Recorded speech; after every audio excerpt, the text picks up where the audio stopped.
रामकृष्ण हरी. श्री तुकाराम महाराज गाथा भाष्य अभंग 403. नाही निर्मळ जीवन काय करील साबण, तैसे चित्त शुद्ध नाही तेथे बोध करील काई.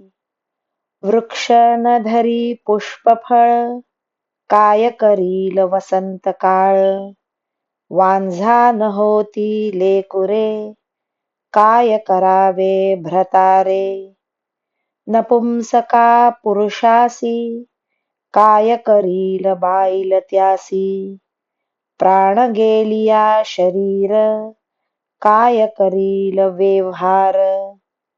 तुका म्हणे जीवने विण पीक नव्हे नव्हे जाण.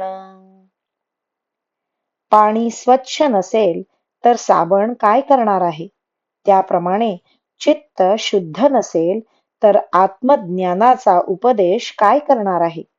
वांज वृक्षाला फुले फळे येत नसतील किंवा आलेली टिकत नसतील तर वसंत ऋतू काय करणार आहे. वांझेला लेकरे होत नसतील तर नवऱ्याने काय करावे. नवरा नपुंसक असेल तर बायकोने काय करावे. प्राण निघून गेल्यानंतर हे शरीर कोणता व्यवहार करणार आहे. तुकाराम महाराज म्हणतात, पाण्या वाचून पिके येत नाहीत, त्याप्रमाणे चित्त शुद्धी वाचून आत्मज्ञान होणे शक्य नाही. रामकृष्ण हरी. श्री कृष्णार्पणमस्तु.